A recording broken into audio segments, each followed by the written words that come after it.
Hey, Steve, obviously the other night was such a complete win, but, as you got a little distance, reviewed the film and such, other pluses and minuses that jumped out at you going into game three?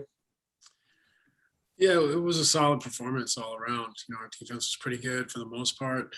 Offensively, we made shots, but I think our defense led to offense, and we worked together and got into our actions more prevalently. So, really basic and fundamental in our approach. Move the ball, made quick decisions offensively, and stuck to the game plan defensively. Christian Winfield with the New York Daily News. Hey, Coach, we were talking about just some of the developments with some fans in stadiums who kind of crossed that line. Just wondering what you've made of just the recent things that have happened with Russell Westbrook and Trae Young. I think MSG just banned the fan who spat towards Trae Young in the stands, and just how you prepare your guys for a potentially hostile environment heading into Boston as well. Well, I mean, there's a line for sure where you don't want the fans to cross that line. Players definitely have even a firmer line on how they accept that. And, I think that I would say that, 90% of it hopefully is positive, is that we go into a hostile environment and we welcome it, we enjoy it, and we want the vitriol as long as it's not over the line. We want to face, some adversity. So that noise and that energy coming from the opposing fans is something that can, spur your team on, is a challenge to help you lock in and be more focused. And there's no better feeling than playing well on the road, especially in the playoffs. Brian Lewis with the New York Post. Hey, Steve, I just had two quick questions. One, is that a conversation that you've had with Kyrie, what he expects going back there? Whether it's going to be even worse now than it might have already been, if that's possible. And I was just looking for an update on Jeff Green. I haven't talked to Kai about it. I mean, Kai's he's an all-world basketball player. I think he's quite comfortable in hostile environments. I'm sure that he'll relish the opportunity. There is a line, but crossed or not, Kai can handle that. No question. So, we hope it's all in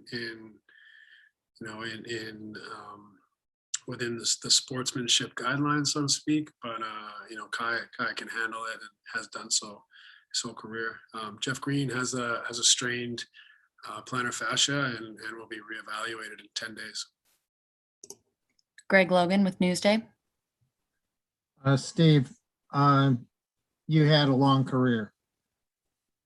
You played in a lot of places. In your experience, how does Boston compare to other environments in terms of, racial commentary from the crowd? Well, I mean, it's not an easy one for me to discuss, being Caucasian. I haven't experienced that side of it, so it's not something that I necessarily can comment on, and I would leave that to guys who have faced issues in opposing arenas. But we hope that as loud and as demanding as the atmosphere is, we hope that it's obviously above board. Alex Schiffer with The Athletic. Hey, Steve, I got two for you. Just with Jeff out for, the next two games at least, I mean, is there someone you have in mind to maybe take his minutes, whether that's Alizé, DeAndre, or by committee potentially? No, I think there's still a lot of minutes on the table for Nick Claxton. So, he'll probably play more. And we'll go from there immediately. So I wouldn't say we're going to change the rotation off the bat here, but it's possible. And we still, I think, have more minutes for Nick. And then just with, the Kyrie Boston stuff, I mean, you said you haven't talked to him about it. Is there a line of maybe if you talk to him about it, maybe making it a bigger deal than it is or than it has to be with some of this? Yeah, I mean, it never really crossed my mind to talk to Kai about it because, I know how strong he is as an individual, and I know that he's probably faced it before and, has been able to handle it. That doesn't make it right. That doesn't mean that it's warranted. But I don't know that he needs to talk about it. I mean, what is there to say? I think he can handle it. One, it's not warranted or acceptable. And that's kind of it. I think we all know that. Malika Andrews with ESPN. Steve, I'm just wondering, Jeff has been such a key piece for you all. If you could just quantify, I mean, what not having him for those 10 days means. Is he still going to travel with the team because you guys are trying to have that cohesiveness? And then to have another injury at this point, when you guys were just kind of hitting your stride. Yeah, he'll travel with us and do his rehab. He's been so valuable to us this year with all the injuries we've had. He's been able to play multiple positions, different roles, and fill in all the gaps for us. Fortunately, we're relatively healthy elsewhere, but it is a loss. He's a guy that's done a lot for us and means a lot to us on and off the court. And we just hope that he can recover fully and get back out there during these playoffs. Christian Winfield.